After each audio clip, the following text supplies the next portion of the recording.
kandi birangiza. Rinda ubuzima bwawe n'ubwa mugenzi wawe, tugira igihugu kizira ibiyobyabwenge. Rubyiruko, nimwe musingi ukomeye w'igihugu. Radio Imanzi, 105.1 FM. We got you updated. This is Radio Imanzi News in English.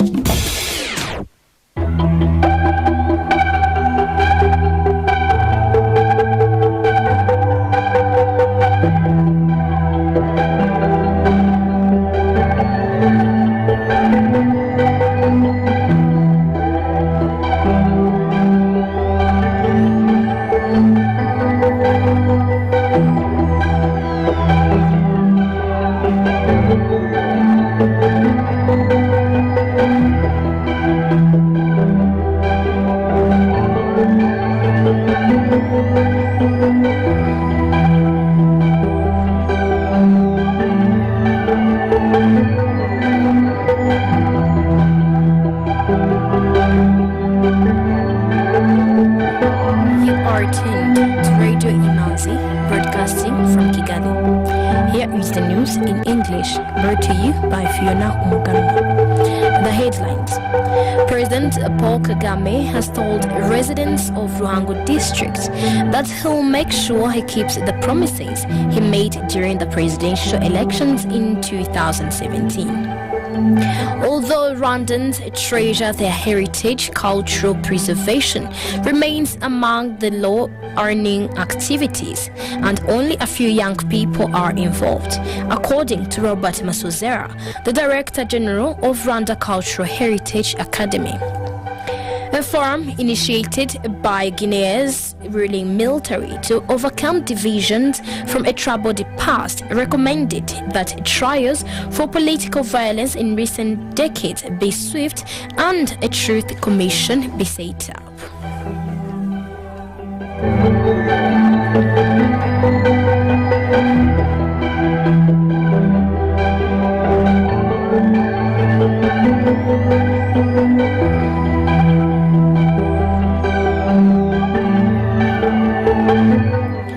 Welcome back. News in detail. President Paul Kagame has told residents of Ruhango district that he will make sure he keeps the promises he made during the presidential campaigns in 2017, saying he owes it to them because they delivered on what they promised by voting for him. The president made the remarks today at the start of his 4-day tour of the southern and western provinces as part of his citizen outreach initiative. Among the pledges he promised to deliver on include increasing access to clean water, electricity and agricultural produce, among others. Currently, 68% of Ruhango residents have access to clean water, while those with access to electricity are 78%. Ruhango is also home to Kinazi Cassava Processing Factory, the biggest in the country. But according to the head of state, the factory has not reached its full potential. Ruhango is also a mining and agriculture town, and according to the district mayor, Valensi Habarurema, there is a need for several roads connecting the district with its neighboring markets. The head of state pledged to have the roads built, and in responding to citizens' questions, he also committed to giving Ruhango a stadium that would as well serve the neighboring districts. The president addressed the 50,000 residents who welcomed him, saying, "We haven't fully delivered on the promise, but we are in process.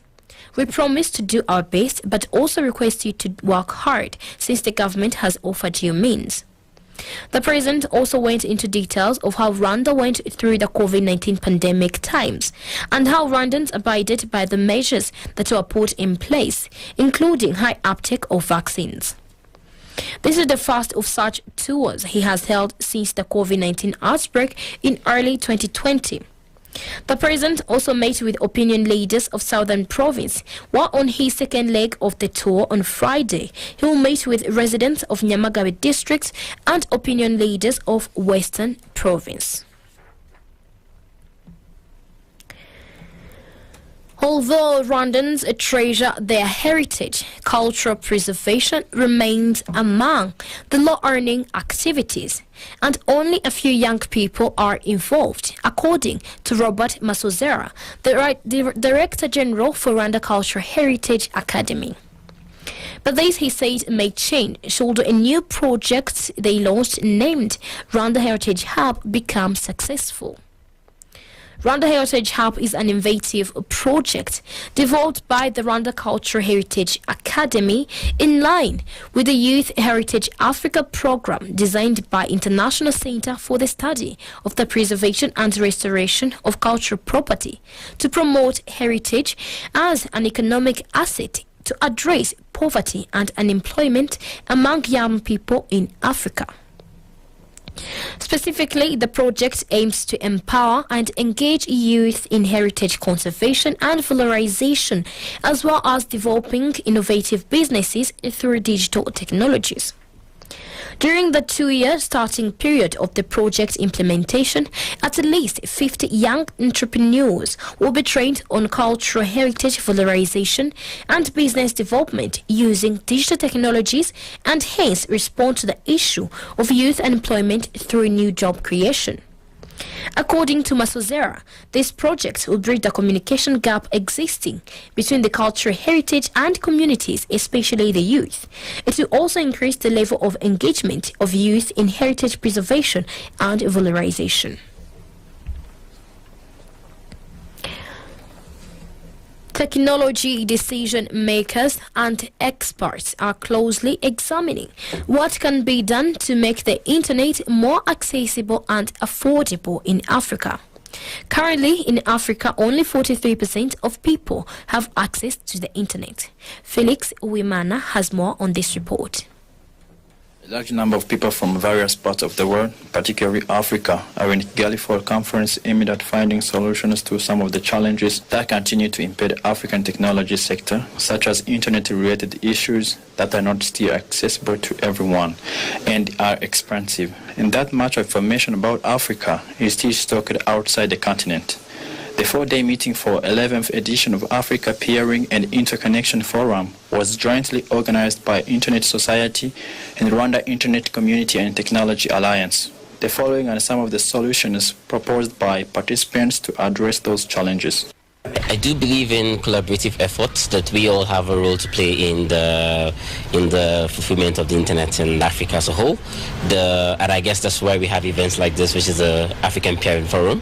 It allows the ISPs, the operators, the exchange point, and everybody come together, and then we discuss within ourselves, see what everyone is doing, and try to put our collective effort to see how we can make Africa better. I feel community is good, community is key, and we can all work together, share resources, share information, and that will help the progress we're making. One of the key points that was done in today's section was speaking about what are those progresses that we have done in Africa, what are those costs, the finance costs and other stuff. I believe when we all know this, when we all work together, it's going to reduce the price of internet, which is very key. It's also going to reduce the price of the broadband itself, and also increase the penetration of internet. As long as the capacity is not going to Europe and other international markets, that means the cost will remain within our boundaries and it will remain lower. It is more like if you are within a certain village and you're sharing information within that village, you will find that it will be much more cheaper because you are not using transport costs to go to the neighboring village. You are still within there. So if it is a radio station that is within the village, they enjoy the benefits because they are within there. So if you think about maybe Rwanda and Kenya as a village, if you maintain the content within your boundaries, it means you can be able to enjoy the benefits without having to go outside boundaries. That will make you maybe get more costs or incur more costs of that. So the more we get data centers, the more we get people hosting locally within our boundaries, that is going to continue reducing that cost of connectivity. The government of Rwanda says that work has been done to find technology serves as a foundation, even though the work is still being done to ensure that every citizen has an access to the internet at an affordable price. The permanent secretary for the Ministry of ICT and Innovation, Ivira Dukunda, said that broadband internet access and utilization have a profound impact on the improvement of services delivery across all sectors of the economy. This, he said, has an impact on the quality of the life of the people. Yadukunda points out that Rwanda has over the last decade heavily invested in the deployment of high-speed connectivity, which has been an enabler of fast-track development and e-services delivery for communities, service delivery and driving the cashless agenda. To ensure adoption, Rwanda is revising the broadband policy with the goal of creating additional opportunities and putting in place other instruments to harness broadband penetration across the supply and demand sides of the ecosystem. According to a census conducted in November 2021, 43% of people in Africa have an access to the internet. Sub-Saharan Africa had 1% of internet users in 2000, but that figure has risen to 30%. Despite that progress, there are still 840 million people who do not have access to internet. According to Rwanda Utilities Regulatory Authority statistics, more than 60% of Rwandans now have access to the internet, up from 7.9% in 2010. Felix Wimanahirwa, Radio Imanzi. As part of efforts to improve educational quality, 4,500 head teachers and teachers from 150 public primary schools will receive training in technology-enabled teaching and effective classroom management. The one-month teacher training, which will run until September 23rd, will concentrate on new teaching techniques, methodology, and classroom management in order to improve learning outcomes. The training enables Rwanda's teachers to use teacher guides, ensuring that all Rwanda Education Quality Improvement Program pupils are receiving world-class lessons built around the Rwandan curriculum. Using technology, the government can access digital insights on exactly what is happening in every single classroom, including lesson delivery, attendance, and learning outcomes in near real time. According to Julian Habgoba, the Director of Policy and Partnerships at Rwanda Equip, school leaders and teachers will be trained on how to use technology, such as teacher tablets, along with interactive classroom management techniques that are pupil-centered. This, he says, will maximize pupil engagement and allow them to learn, grow, and discover their full potential. Economic news is a regular feature on Radio Imanzi. The Ronda Stock Exchange Market Report. The trading session recorded a turnover of 175,154,200 from 1,103,500 shares traded in 6 deals on the equities market and 3,030,000 Rwandan francs worth of bonds traded in 1 deal on the fixed income market. Braga closed the counter at 165 Rwandan francs. The trading session recorded its turnover of 174,677,000 Rwandan francs from 1,091,700 shares traded in 4 deals. I&M Bank closed the counter at 42 Rwandan francs. The trading session recorded its turnover of 477,200 Rwandan francs from 11,800 shares traded in 2 deals. The rest of the equities counters closed with Bank of Kigali at 272 Rwandan francs, Simerwa at 120 Rwandan francs, MTN Rwanda at 177 Rwandan francs, Equity Bank at 440 Rwandan francs, Kenya Commercial Bank at 370 Rwandan francs, National Media Group at 1,200, Uchumi Supermarket at 104, and RH Buffalo closed the counter at 526 Rwandan francs as the market closed. The currency market review of today. The Kenyan shilling buying price was 8.5 Rwandan francs and the selling price was 8.7 Rwandan francs. Tanzanian shilling buying price was 0.43 and the selling price was 0.44. Ugandan shilling buying price was 0.26 and the selling price was 0.27.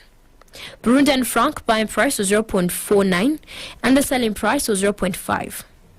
The US dollar buying price was 1,023 and the selling price was 1,043. The British pound buying price was 1,212 and the selling price was 1,236. The euro buying price was 1,023 and the selling price was 1,044. Some items of international news on Radio Imanzi.